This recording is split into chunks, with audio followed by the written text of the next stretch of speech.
Les gars, vous savez ce que j'apprécie moi chez Sir Jim Ratcliffe, c'est qu'on a à la tête de Manchester United, en tout cas du sportif, enfin un dirigeant qui ne se cache pas, qui est transparent et qui donne un maximum de nouvelles sur la direction que prend le club. Je le souligne parce que à la tête d'un grand club, vous prenez les autres grands clubs européens, c'est rare d'avoir un dirigeant qui fait souvent des podcasts, des interviews, etc. pour donner des nouvelles aux fans. Et donc moi, en tant que fan, je me sens valorisé, tout simplement. Donc c'est pour ça que je le souligne aujourd'hui et que je veux qu'on revienne ensemble sur son interview qu'il a donnée hier au Business Podcast. Il a donné plein d'infos sur Amorim, sur les coûts budgétaires, sur l'académie, bref. On va y revenir ensemble, mais avant ça, continue à t'abonner, liker, donner ton avis dans l'espace commentaire. On vient de passer les 800 abonnés, on se rapproche encore plus des 1000, c'est un truc de fou. Donc donnez-moi de la force les gars, ça m'aide énormément. Donc ouais, Sir Jim Ratcliffe, j'aime bien cette photo, parce que dans l'interview, il a fait que défendre Ruben Amorim, mais j'aime bien cette photo parce que voilà, il le serre dans ses bras, tu sens qu'il le soutient énormément. Et vraiment, ça m'a fait plaisir de lire ces mots parce que, enfin, un peu de calme dans tout ce bordel depuis le début de saison. Ça fait du bien, surtout venant de la part du patron de Ruben Amorim. Et il dit que Ruben Amorim doit prouver qu'il est un excellent coach sur 3 ans. Parfois, je ne comprends pas la presse. Elle veut un succès immédiat. Elle pense que c'est comme un interrupteur que vous appuyez sur un bouton et que tout va être rose dès le lendemain. On ne peut pas diriger un club comme Manchester United en réagissant de manière impulsive à certains journalistes qui s'emballent chaque semaine. J'ai adoré cette phrase, cette déclaration. Là, il te fait comprendre que c'est moi le dirigeant de Manchester United, c'est mon argent, c'est mes sous, c'est moi qui paye tout ce qui se passe à Manchester United. Je ne céderai jamais à la pression médiatique et à la pression populaire. Il a un projet sur du long terme. Ruben Amorim, il a signé pour 2 ans et demi, donc jusqu'en 2027.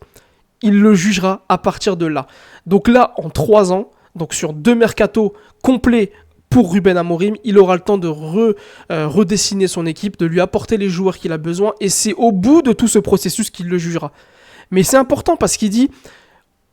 On ne peut pas diriger un club comme Manchester United en réagissant de manière impulsive à certains journalistes, il dit certains, mais quasiment tous les journalistes, et pas que les journalistes d'ailleurs, qui s'emballent chaque semaine. Vous imaginez si à chaque fois qu'il y a une déroute à Manchester United un week-end, faut virer à chaque fois les coachs.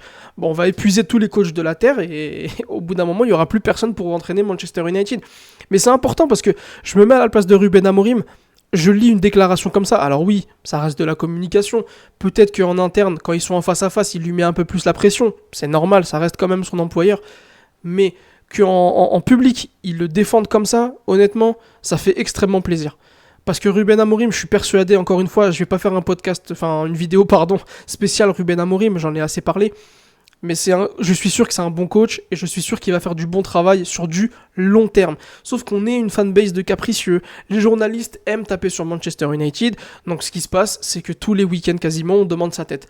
Et là, Jim Ratcliffe, il te dit simplement que c'est lui le boss. Vous pouvez pleurer jusqu'à demain, les médias, etc. Vous pouvez faire tous les articles que vous voulez, mettre la pression que vous voulez, à moins qu'on soit sur une série de 10 défaites d'affilée.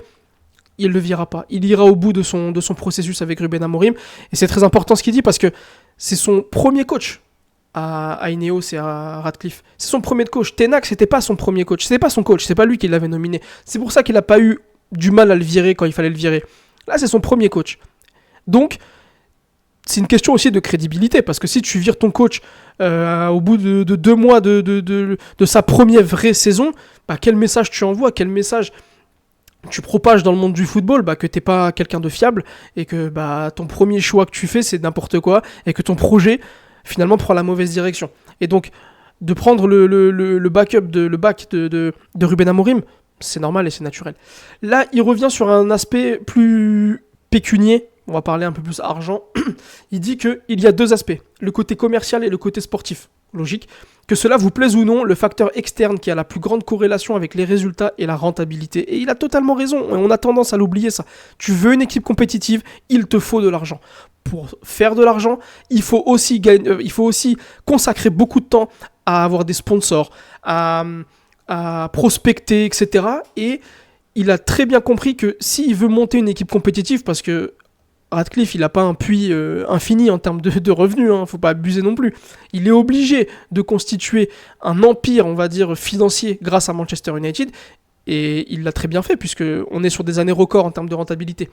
Il ajoute, plus vous disposez de liquidité, meilleure est l'équipe que vous pouvez constituer. C'est tout simple. si tu veux plein de joueurs, tu es obligé aussi de développer l'image du club. Heureusement que Manchester United a été super bien développé de ce côté-là par rapport au travail des derniers dirigeants. Woodward par exemple, ça aussi faut tirer son chapeau par rapport à ça. Mais le côté sportif, il était complètement à l'abandon. Là, aujourd'hui, Ratcliffe, il est là pour équilibrer un peu la balance entre le côté sportif et le côté financier. Maintenant, ce qu'il faut dire aussi, c'est que le côté financier s'améliorera beaucoup en cas de bons résultats sportifs, parce que les deux sont liés. C'est pas juste un lien à sens unique. C'est pas... si t'es bon financièrement, tu vas être bon sportivement. Il y a aussi le sens inverse. Si t'es bon sportivement, tu seras bon financièrement. Dans le sens où, si tu te qualifies en Coupe d'Europe, ça te fait des rentrées d'argent conséquentes. Si tu as des bons classements et que tu vas en Coupe d'Europe, justement, les sponsors vont se battre encore plus pour être représentés par Manchester United. Donc les deux sont liés. On ne peut pas les dissocier et il fait bien de le rappeler. Plus votre équipe est bonne, plus votre football devrait être bon. Nous avons consacré une grande partie de notre première année à mettre le club sur une base durable et saine. Et oui, parce qu'on perdait aussi beaucoup d'argent inutilement.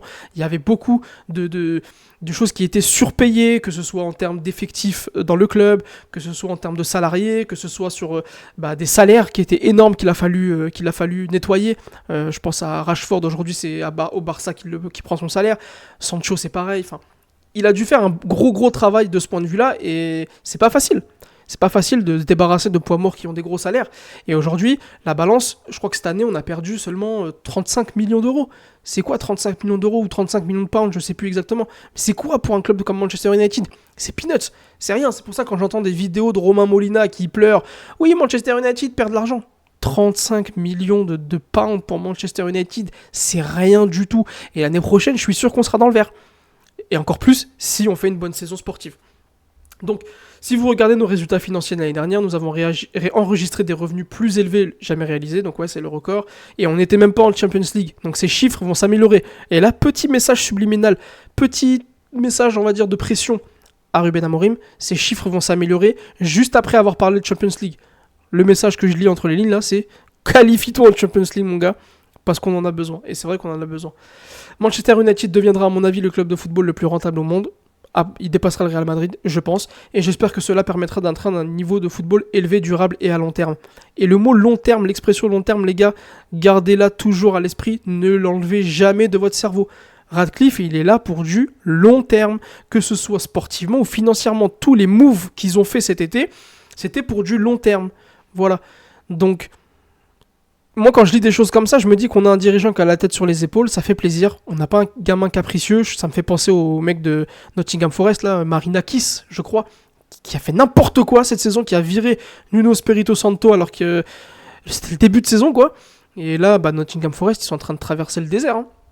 Et donc avoir un dirigeant comme Ratcliffe, ça fait plaisir, honnêtement. Ensuite, Jim Ratcliffe, et ça c'est important, je me souviens des appels au licenciement d'Alex Ferguson lors de ces 2 premières années. Et effectivement, regardez, je suis retombé sur ça. Quand il venait d'arriver Ferguson, il y avait déjà la pression populaire, il faut le virer, Fergie must go, etc. Vous imaginez si à l'époque on avait écouté la presse ? Si le club avait écouté la presse, on n'aurait certainement jamais connu le grand Manchester United, parce que l'artisan principal, ça reste Sir Alex Ferguson. Et vous imaginez aujourd'hui, si on a fait virer Sir Alex Ferguson au bout de 2 ans, Manchester United, ça n'aurait certainement jamais été le grand club qu'on a connu. Donc, patience. Je dis pas qu'on va redevenir le grand Manchester United là, à la fin d'Amorim, mais en tout cas, on le saura jamais si on lui laisse pas du temps. Et là, vous allez me dire, oui, mais ça se trouve, on va même finir en Championship. Arrêtez les gars. Arrêtez, même vous y croyez pas, Championship. La saison dernière, c'est une anomalie, on refinira plus jamais 15e ou 16e du classement. Arrêtez. Cette année, je pense qu'on va faire top 10. En tout cas, j'espère, top 10, top 8. Et ce sera déjà une grande amélioration pour la suite du projet d'Ineos et d'Amorim. Nous regardons les résultats, mais nous devons être patients et voir les choses sur le long terme. Ouais, exactement.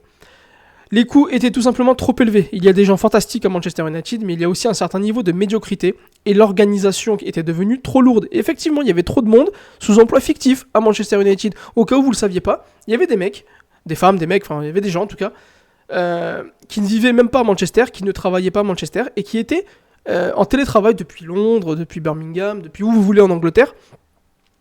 Et donc, qui étaient sous emploi fictif, on ne sait même pas ce qu'elles faisaient, et du coup, quand ils sont arrivés Ineos, ils se sont dit, ok, là on doit vérifier qui vraiment fait du travail, donc le télétravail c'est terminé, en tout cas en grande partie c'est terminé, vous revenez du côté de Manchester, et vous allez venir travailler sur site. Et qu'est-ce qu'ils ont dit ces gens-là ? On ne veut pas. on ne veut pas revenir travailler à Manchester si c'est pour annuler le télétravail. Et bah Radcliffe il s'est dit bah ok, et bah vous partez tout simplement. Et c'est comme ça. Il y a un patron qui te dit quelque chose, tant que c'est pas abusif, bah tu respectes ce qu'il te demande tout simplement. Là il te demande simplement de justifier ton travail, et si t'es pas capable de justifier le travail, bye bye. On est tous salariés, je pense, plus ou moins. Il y a peut-être des personnes plus jeunes qui regardent mes vidéos, mais on est tous plus ou moins salariés, on a tous plus ou moins un emploi. Bah si tu veux plus venir travailler sur site, ça peut poser problème. Donc, et c'est pas tout, hein. Il y en a même qui travaillaient sur place à Manchester, on savait toujours pas ce qu'ils faisaient, que ce soit des mecs analystes de je sais pas quoi, suiveurs de performance, de sommeil. Il y avait des emplois de fous, les gars. Et donc il a bien fait de faire ce ménage parce qu'on était le club qui distribuait le plus d'argent dans des emplois fictifs. C'était un trou dans la poche, honnêtement. C'était pas des milliards non plus, mais c'était pas négligeable. Après, il revient sur le côté les déjeuners gratuits, je sais pas quoi. Là, j'avoue, j'ai pas trop compris. J'ai été très critiqué pour les déjeuners gratuits parce qu'il les a supprimés, mais personne ne m'a jamais offert de déjeuner gratuit. J'avoue, j'ai pas trop compris cette phrase, mais je pense qu'il veut dire que les déjeuners gratuits n'ont jamais vraiment existé, vu que lui-même n'en a jamais bénéficié. Et pour terminer, il a parlé de l'académie. L'académie doit produire des talents en permanence, cela vous aide financièrement. Bah oui, il y a beaucoup de clubs qui ont un modèle économique basé sur le trading. Je dis pas que Manchester United le deviendra et doit le devenir, mais tu dois sortir quelques jeunes qui sont faits pour la vente, que tu sais qu'ils n'ont pas le niveau pour l'équipe première, mais que tu peux revendre à un club de Championship, un club de Première Ligue de bas de tableau, 25, 30 millions de pounds, de temps en temps, vous voyez, ça fait du bien. Ce n'est pas comme allumer un interrupteur, on ne résout pas le problème de l'académie du jour au lendemain, cela prend du temps. Nous venons de recruter un nouveau directeur de l'académie. Donc là, on vient de recruter un nouveau directeur de l'académie. C'est vrai que ça fait longtemps qu'on n'a pas vraiment sorti un joueur de l'académie qui a explosé, comme l'époque des Neville, des Beckham, des Scholes, etc. Vous pouvez me parler de Rashford, mais pour moi c'est quand même un cran en dessous.